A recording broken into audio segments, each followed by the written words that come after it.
예수님께서는 제자들에게 세상을 향해 나아가라라고 하시면서 이런 말씀을 하셨습니다. 내가 너희를 보내는 것은 양이 이리떼에 보내는 것 같다. 그러므로 너희는 뱀처럼 지혜롭고 비둘기처럼 순결하라라고 말씀하셨습니다. 여러분, 이 말씀은 그리스도인들이 세상 속에서 어떤 태도로 살아가야 하는지를 분명하게 보여주는 말씀 지침입니다. 여러분, 우리는 안전한 울타리 안에 머물러 있는 존재가 아니라 언제나 긴장하고 위험이 도사리는 세상 속으로 보내임을 받은 사람들입니다. 그렇기 때문에 주님은 이 세상의 길을 걸어갈 때 두 가지를 붙들라고 말씀하신 것입니다. 그것이 지혜와 순결함입니다. 여러분, 이 둘은 절대로 떨어질 수 없는 것입니다. 만약에 어떤 사람이 순결하지만 지혜가 부족하다면 그 사람은 쉽게 속아 넘어가고 이용을 당하게 될 것입니다.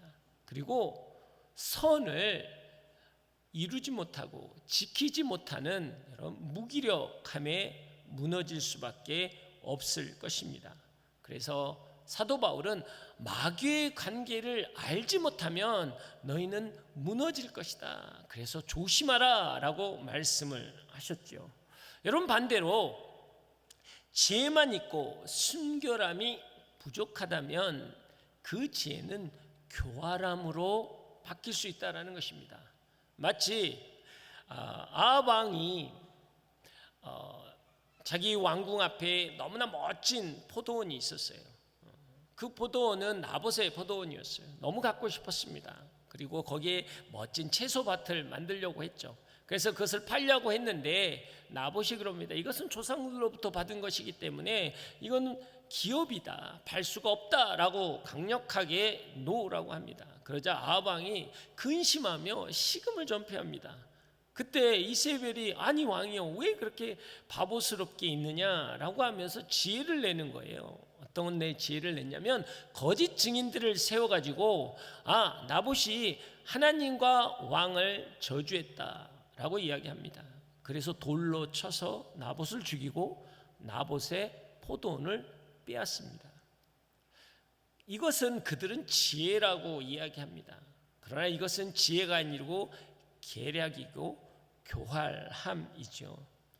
사랑하는 여러분, 우리가 이 땅에 살아가면서 지혜가 없는 순결함은 무기력함이 될 수 있습니다. 또는 순결함이 없는 지혜는 교활함이 될 수 있다라는 것이죠. 그러면 예수님께서 말씀하시는 그 지혜와 순결은 어떤 의미일까요? 지혜는 단순한 상황을 유리하게 이끌어가는 어떤 전략이나 꾀가 아닙니다. 사람을 잘 이용한 어떤 술수가 아니라는 거죠. 악을 피하고 선을 붙드는 분별의 눈을 이야기하는 것입니다. 하나님의 뜻을 깨닫는 통찰력을 이야기하는 것이죠. 이 통찰력이 가장 뛰어났던 사람은 다윗입니다.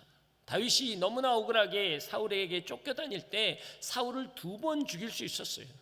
그래서 부하들이 그렇습니다. 이건 하나님이 주신 기회입니다. 아니 이때 죽여야 합니다 라고 할 때 다윗이 그럽니다. 아니다, 하나님 앞에 기름 부은 왕을 내가 죽일 수 없다, 하나님의 손에 맡기겠다라고 하면서 사울에게 이렇게 이야기하죠. 왕과 나 사이는 하나님이 판단할 것입니다. 그게 다윗의 지혜였다라는 거예요. 모든 주권을 하나님께 내어 맡긴다라는 것이죠. 내가 할 수 있는 영역임에도 불구하고 하나님의 뜻을 구하며 나아갔다라는 것이죠. 그러면 순결은 무엇일까요? 순결은 단순히 착하거나 순진함이 아닙니다. 어떤 상황에도 거짓과 타협하지 않는 하나님께 충성된 정직함을 이야기하는 거예요. 그냥 바보스럽게 순진함을 이야기하는 게 아니지요. 이것의 대표적인 사람은 누구입니까? 다니엘이죠. 자, 다니엘은요, 나라가 망했어요. 성전이 무너졌어요. 정말 성벽은 여러분 불에 타고 돌 안에 돌도 남지 않았습니다. 이제 포로로 잡혀갔어요. 바벨론의 포로로 잡혀간 이 상황. 대부분 포로들은 노역을 하거나 노예로 팔려나갑니다. 그런데 느부갓네살 왕이 환관장에게 이렇게 얘기해요. 자, 우리 성전에서, 이 성에서 일할 사람들을 뽑아야 되겠다. 그러니까 이번에 유다에서 데려온 포로들 중에 젊은 사람들을 뽑아라. 그리고 그들을 3년 동안 교육하고 내가 주는 음식과 모든 것들을 누리게 해라 라는 거예요. 근데 다니엘이 럭키하게도 여기에 뽑힌 거예요.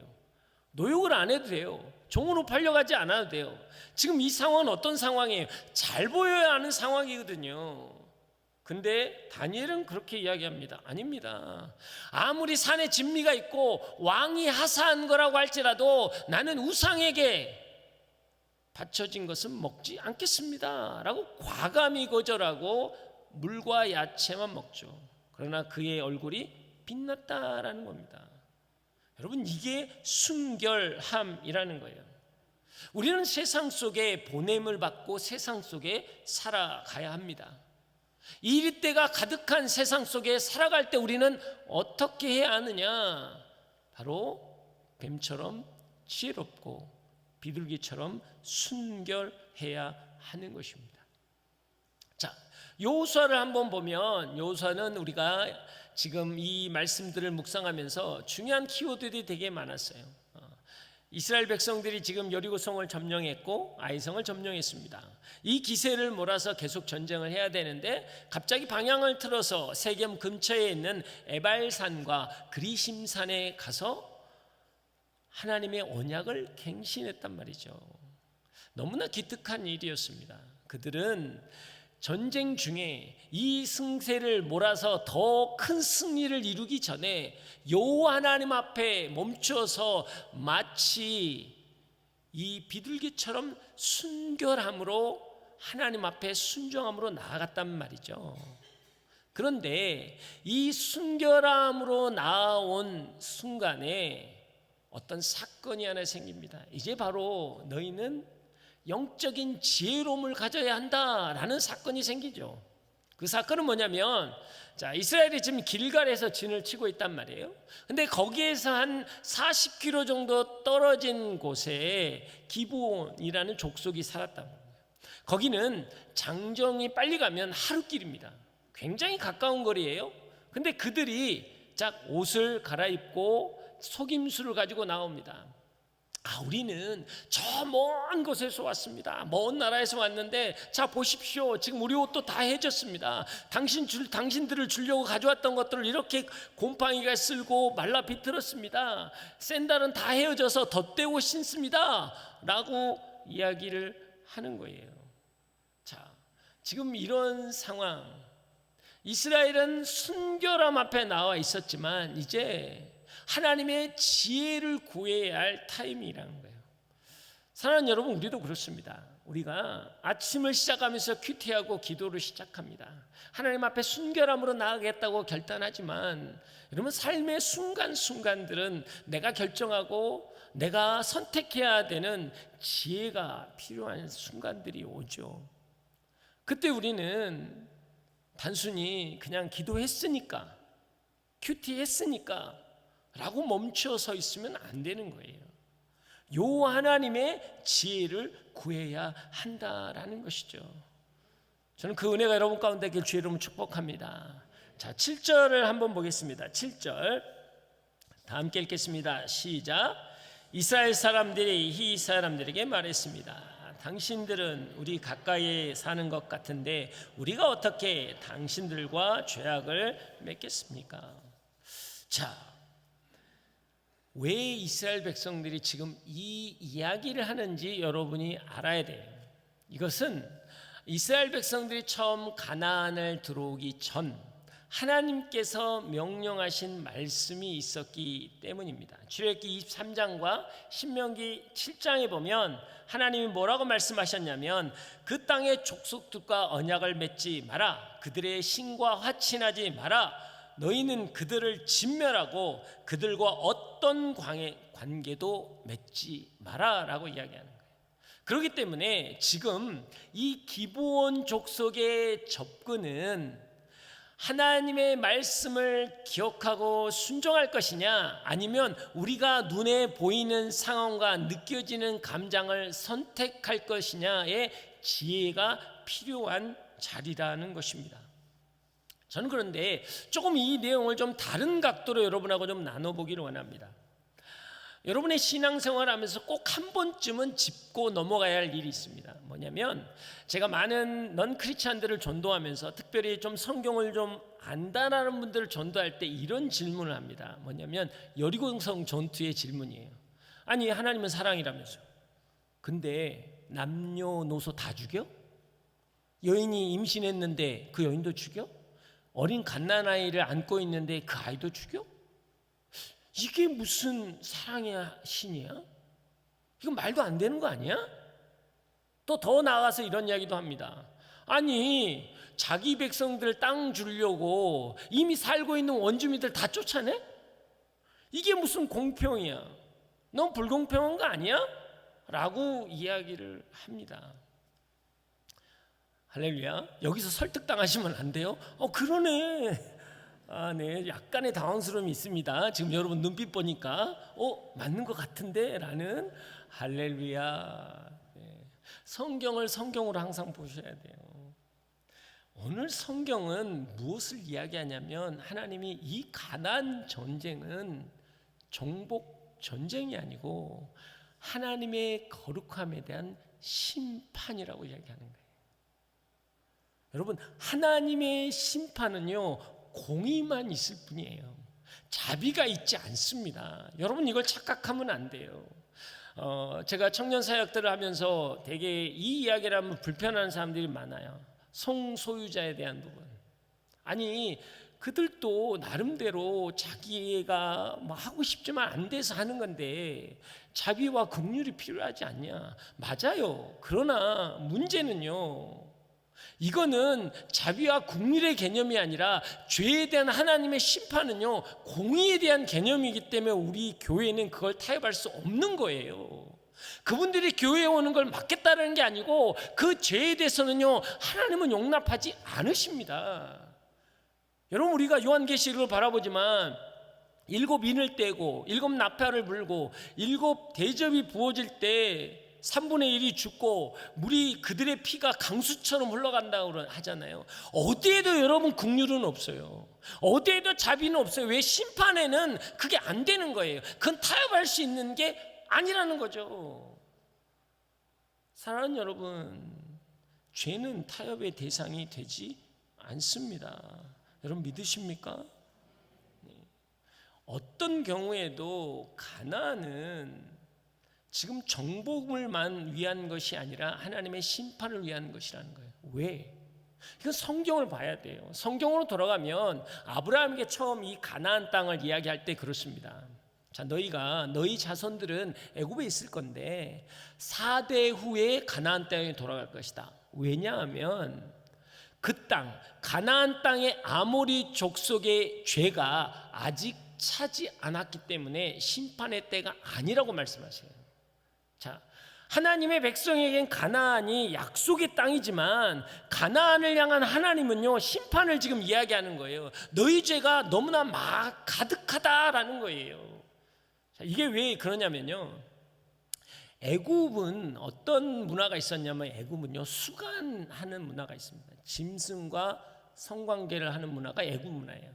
그래서 그들의 종교 안에는 그게 스며들어 있어서 사회적으로 굉장히 저변 확대화되어 있는 문화입니다. 그래서 하나님께서 너희가 애굽의 문화를 쫓지 말아야 한다라고 이야기했거든요. 자, 가나안은 더합니다. 가나안은요, 몰렉이라는 신을 섬겼어요. 몰렉은요, 머리가 황소입니다. 그리고 몸은 사람이에요. 그래서 황소의 머리를 가지고 있는 몸이 이렇게 딱 손을 펴고 있어요. 이 큰 손 위에 어린 아이들을 놓는 거예요. 그리고 밑에다가 불을 떼는 거예요. 그러면 펄쩍펄쩍 뛰다가 타다 죽는 거거든요. 근데 이 광경을 온 마을 사람 다 모여요. 그리고 제사장이 그걸 지냅니다. 그러면 그 부모도 그렇고 마을 사람들이 아이고, 신이 드디어 임재했구나, 그래서 애들이 저렇게 좋아서 뛰는구나, 이거거든요.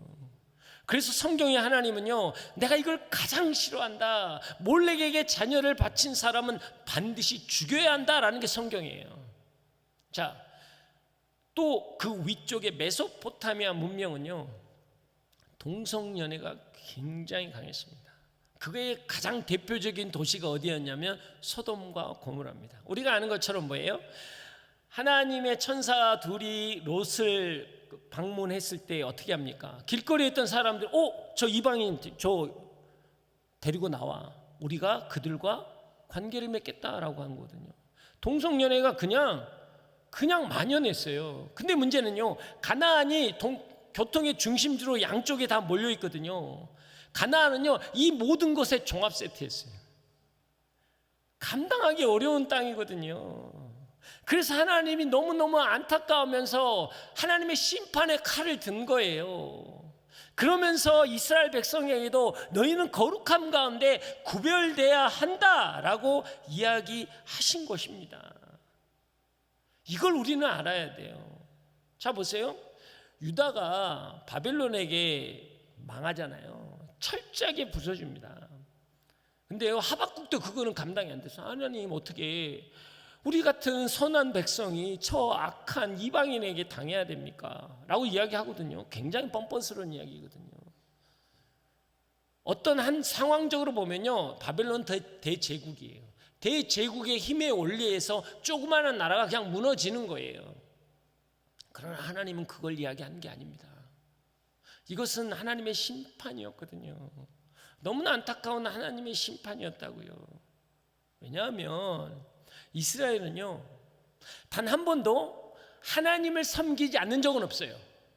근데 더 안타까운 것은 이스라엘은요, 온전히 하나님만 섬긴 적은 거의 없습니다. 이게 그런 거거든요. 자, 하나님께 그 성전에 가서 예배를 드려요. 이렇게 여러분 예배를 드리는 거예요. 다 예배를 드려요. 그리고 난 다음에 옆에다가 신상을 세워놔요. 그리고 거기다 절을 하는 거예요. 뭐냐면 보험을 드는 거지. 하나님이 안 들어주시면 여기가 산다. 할렐루야. 혹시 우리는 그렇지 않습니까? 하나님께 나와왔어요. 그러나 여러분의 삶의 자리에 여러분이 보험을 들고 있는 게 있지 않습니까? 안전핀이라는 게 있지 않냐고요. 아니, 어떤 경우는요, 여러분의 통장의 자릿수가 하나님 말씀보다 더 위로가 되지 않아요? 통장에 찍힌 자릿수, 할렐루야, 아멘. 이거 뭘 살 수 있지? 기도해서 사지 못하는 걸 이걸로 살 수 있잖아. 우리 안에 안전핀이 너무 많아요. 지금 이걸 이야기하는 거거든요. 하나님은. 사랑하는 여러분, 사람들은요 그렇습니다. 세상에 순응하며 살아야 한다라는 거예요. 너무 안타까운 게 뭐냐면 지금 교회는 20년째 하락세입니다. 근데 하락세에 대한 전문가들의 분석 중에 하나의 가장 큰 기둥 중에 하나가 뭔지 아세요? 인구 절벽.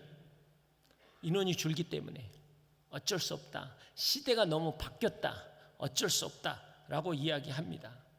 여러분 정말 그런가요? 들풀을 보십시오.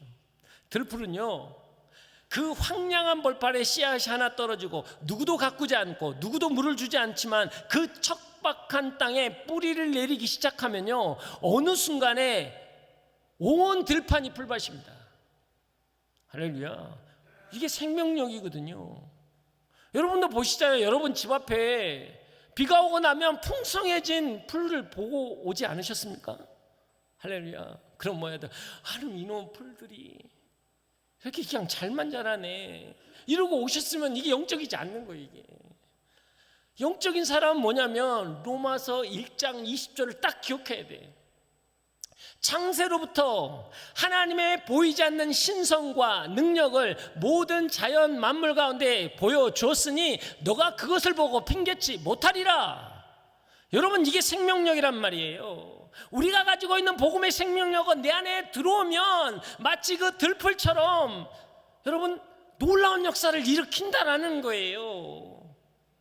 이 땅에 대한 것도 똑같습니다. 우리가 자꾸 세상적인 상황적인 경제가 어렵고 상황이 어렵고 이 땅은 복음 전하기 너무 어렵다라는 거예요. 아니에요, 여러분. 우리 안에 그 복음의 생명이 있기 때문에 하나님의 역사는 일어나는 거예요. 저는 우리 양정 온누리교회를 통해서 그 복음의 능력이 새 시대의 부흥을 열어가는 놀라운 역사의 장소가 될 것입니다. 여러분, 그 은혜가 여러분 가운데 있길 주의 이름으로 축복합니다. 우리가 이 말씀을 붙잡지 못하면 자꾸 무너진다고요. 세상 앞에서 우리가 타협하면 자꾸 무너져요. 그거의 가장 대표적인 예가 뭐냐면, 우리가 잘 아는 여러분 성전 정화 사건 아시죠? 6월절에 예수님께서 올라가셔서 자, 어떻게 하셨습니까? 성전뜰에는 뭐가 있냐면 제사를 드리기 위해서 필요한 그 짐승들을 살려고 하는 어떤 사람들이 있기 때문에 그 장사를 하는 거예요. 그리고 로마의 동전으로는 헌금할 수 없기 때문에 성전의 동전으로 바꾸는 어떤 성전세를 하는 환전 장소가 있었다고요. 그러니까 거기에 사람들이 굉장히 운집해 있는 거예요. 마치 장터 같았다는 거죠. 그래서 예수님이 그러신 거예요. 갑자기 와서 비둘기와 양과 염소를 키우는 하고 있는 사람들을 내쫓습니다. 그리고 노끈을 만들어서 짐승들도 내쫓아요. 그리고 뭐라고 그러냐면 환전하는 그 판을 뒤엎습니다. 그리고 말씀하시죠. 뭐라고 말씀하신가요? 내 집은 만민이 기도하는 집이다. 그 다음에 또 하나, 왜 강도의 소굴로 만들었느냐. 할렐루야. 이 이야기는 대부분 이렇게 적용하시더라고요. 아, 그래, 우리가 하나님의 성전이지, 성령이 거하는 성전이지. 아, 내가 기도해야지, 내가 기도가 회복돼야지, 이걸로 끝. 아니요, 성경은 그 이야기 한 거 아니에요. 그렇게 적용하면 우리 삶에 아무런 적용이 안 돼요. 여러분, 그 당시 성전, 헤롯 성전에는요 뜰이 여러 개가 있어요. 뜰이. 자, 첫 번째 뜰은 뭐냐면 제사장이 제사를 지내고 번제와 물두명 이를 지나서 성소로 들어가기 위한 제사장만이 있는 뜰이 있어요.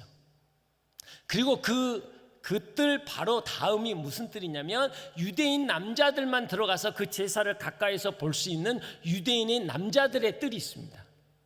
그 다음 뜰이 뭐냐면 여자들은 거기까지밖에 들어올 수 없어요. 같이 남편하고 같이 들어왔더라도 딱 여기까지만 여자들은 머물러야 한다는 여인의 뜰이 있습니다. 그 다음 마지막 저 바깥에 이방인의 뜰이 있는 거예요. 그 이방인의 뜰에서 이 장사를 하는 거거든요. 왜? 거기는 이방인들이 다 모이는 곳이니까, 이방인도 성전을 바라볼 수 있으니까, 예배할 수 있으니까. 거기서 된 거라고요, 여러분. 자, 우리의 말씀은 어떻게 적용해야 한다고요? 지금 여기서 이야기하는 게 아니에요. 누가 여기서 거룩하지 않겠습니까? 누가 여기서 세상적으로 살아가겠습니다? 아니에요. 근데 문제는 여러분이 바깥에 나가서 믿지 않는 세상 사람들과 살아가는 그 이방인의 뜰을 왜 만민이 기도하는 집으로 만들지 않고 강도의 소굴로 만들었냐라고 이야기하는 거예요. 여러분이 지금 기도의 집을 회복해야 하는 것은 이 예배의 자리가 아니라고요. 여러분의 삶의 자리, 믿지 않는 자들과 공존하면서 살아가는 직장생활, 어떤 돈을 벌고 생계를 유지하는 그 생활 속에서 하나님은 그걸 강도의 소굴로 만들지 말라라는 거예요. 세상과 타협하지 말라라는 거예요. 거룩과 순결함, 그 지혜와 순결함으로 살아내라라고 말씀하시는 거거든요. 그게 오늘 하나님이 우리에게 주시는 말씀입니다. 사랑하는 여러분, 그 은혜 여러분 가운데 있길 주의 이름 축복합니다. 근데 안타깝게도 이스라엘 백성들은요 그 말씀을 붙잡지 못하고 꾀에 넘어가게 됩니다. 그 꾀에 넘어가서 어떤 결과를 일으켰습니까? 조약을 맺었단 말이에요. 이 조약이 이스라엘에게 어떤 영향을 미친 줄 아십니까? 북이스라엘의 아합 왕은 나중에 몰렉 제사를 장려하는 왕이 됩니다. 남유다의 므낫셋 왕은요 자기 자식을 불을 지나가게 하는 그런 왕이 돼요. 우리가 사사기에 보면 한 레위인이 첩을 데리고 여행길을 가다가 한 집에 머물렀는데 불량배들이 와가지고 그래요. 야, 그 레위인 내놔라. 그하고 우리가 관계를 맺겠다. 이게 이스라엘 땅에서 일어났다고요. 이 어떻게 보면 그냥 특별하지 않는 조약 하나가 이 실수 하나가 엄청난 일을 일으켰다고요. 이게 너무나 우리에겐 중요한 거예요. 사랑하는 여러분, 하나님이 너무하시다고요? 아니에요. 죄가 그렇게 무서운 거예요. 그 하나를 우리가 타협하면 엄청나게 무너지는 겁니다. 제가 이 청년사회 갈 때 어떤 자매를 상담했는데 부모가 함께 왔어요. 너무 힘들어가지고. 근데 이제 이 자매가 청소년 때 너무 방황을 많이 했어요. 그래서 담배도 하고 술도 하고 학교도 안 나가고 그래서 졸업도 못 하고. 근데 성인이 됐단 말이죠. 근데 이제 살려고 하니까 너무 힘들어. 그때 당시에 제대로 공부도 못 했고 여러 가지 준비가 안 되니까. 그래서 그 자매가 울면서 아빠에게 그렇게 이야기하더라고요. 아빠 그때 내 머리라도 밀어가지고 책상에 좀 앉혀놓지. 그랬으면 내가 이렇게 되진 않았을 거야. 굉장히 부모님께 화살을 돌리더라고요. 제가 보다 못해서 나중에 이야기를 했어요. 자매님, 그 당시에 아빠가 머리 밀었으면 지금 부모하고 관계 깨지고 그 상처로 내가 이 모양 이 꼴 됐다고 할 거라고. 여러분, 우리가 그렇잖아요. 하나님은 아세요, 여러분. 마지막 때에 어떤 심판이 있는지 아니까 우리에게 고난과 고통을 주는데 우리는 어떻게 반응합니까? 왜 나만? 왜 내 인생은 이러냐고? 왜 내 인생은 이렇게 괴롭냐고? 왜 이렇게 고통스럽냐고? 그렇게 부르짖는 데만 멈춰서 있지 정말 하나님의 뜻이 무엇인지, 나를 향한 하나님의 역사가 무엇인지 우리는 너무나 모른다는 거예요. 사랑하는 여러분, 하나님의 마음을 아셔야 돼요. 우리를 온전히 회복케 하시는 그 하나님의 마음, 그 하나님의 마음이 여러분 가운데 있길 주의 이름으로 축복합니다. 자, 8절과 9절 말씀 한번 읽겠습니다. 8절과 9절 다 함께 읽겠습니다. 시작. 그들이 여호와께 말했습니다. 우리는 당신의 종입니다. 그러자 여호수아가 물었습니다. 너희는 누구이며 어디서 왔느냐? 그들이 그에게 말했습니다. 당신의 종들은 당신의 하나님 여호와의 명성을 듣고 아주 먼 나라에서 왔습니다. 우리가 그분의 명성과 그분이 이집트에서 행하신 일을 모두 들었습니다. 왜 이스라엘과 여호수아가 속절없이 무너졌는지 아십니까? 우리는 당신의 종입니다. 이스라엘 백성이 430년 종생활했잖아요. 종이 뭔지 분명히 알아요. 근데 갑자기 종이 생긴 거예요. 여호수아도 여러분 출애굽 이후에도 모세의 시종이었습니다. 근데 이제 조금 제대로 되게 지금 살아보는 거거든요. 근데 갑자기 종이 생긴 거예요. 여러분, 이 상황이 얼마나 급박하냐면요, 지금 그들이 여호와 하나님 세겜 가운데 여호와 하나님 앞에 나아갔을 때 이미 소문이 다 퍼졌어요. 그래서 우리가 이 성경은 읽지 않았지만 1, 2절에 보면 남부지방에 있는 모든 족속이 연합해서 대군을 만들었어요. 이제는 전쟁의 판세가 완전히 바뀌었어요. 성과 성, 민족과 민족의 싸움이 아니고요, 이제는 연합군과 이스라엘 백성과의 싸움으로 바뀌었단 말이에요. 이렇게 긴박한 상황이에요. 근데 갑자기 와서 우리는 당신의 종이에요. 그러니까 그냥 마음이 녹은 거예요. 좋은 게 좋은 거라는 거지. 우리가 세상 살면서 뭐가 무너지냐고요. 아이고, 좋은 게 좋은 거잖아. 아니, 뭐 그렇게 유별나게 남들도 다 그렇게 굳이 본인만 바보 될 게 뭐 있어? 그냥 하는 것처럼 그냥 유연성을 좀 가져. 그런다고 그거 뭐 지옥 가나? 아, 그런가? 한번 해볼까? 이렇게 가는 거거든요. 여러분, 사단은요, 광명은 천사처럼 우리에게 옵니다. 그래서 자꾸 종이라는 이야기를 반복하니까 그게 넘어간 거예요. 너무 안타까워요. 본질적으로 넘어간 건 뭐냐면 이렇게 넘어간 이유가 14절입니다. 14절 말씀 한번 읽겠습니다. 14절 시작. 그러자 이스라엘 사람은 그들의 양식을 취하고 어떻게 해야 할지 여호와께 묻지 않았습니다. 할렐루야. 여호와께 묻지 않았습니다. 종이 있는 거 너무 좋았거든요. 그래서 뭐예요? 합리화한 거예요. 아니, 봐라고 이렇게 막 떨어진 옷에 막 곰팡이 맞잖아. 확이 서로 막 맞아 서로 막 그걸 또 받는 거예요. 확실하지? 맞아, 확실해. 곰팡이야, 곰팡이. 이러고 있는 거야. 주님을 안 바라고 곰팡이 바라보고 아멘. 그리고 얘들은 우리 종이다. 아멘. 이렇게 된 거예요. 여호와께 묻지 않았습니다. 오늘 하나님이 여러분께 묻습니다. 너희가 믿음으로 한 것이 있으면 나에게 가져와 봐라. 여러분 자녀 믿음으로 하셨습니까? 여러분의 물질, 여러분의 삶, 여러분의 그 평안함 믿음으로 하셨습니까? 마지막 때는요 그것만 보거든요. 우리가 그 믿음으로 바라봐야 하거든요. 제가 이 신방을 많이 갈 때 이 젊은 이제 청년들도 많이 가지만 이게 중고등학생들도 가요. 그래서 너무 힘들다 그래서 제가 거기 꼭 신방 가서 기도해드리겠다고 그랬더니 그러더라고요. 그분이 목사님 제가 우리 아들이 고3이라 시간이 안 돼요 그러더라고요. 깜짝 놀랐습니다. 제가 고3한테 밀렸어요. 기도가 고3에 밀리더라고요. 할렐루야. 우리가 말씀을 붙잡는다는 게 뭐냔 말이에요. 이게 우리를 살리는 겁니다. 오늘 하나님은 우리를 살리겠다고 하시는 거예요.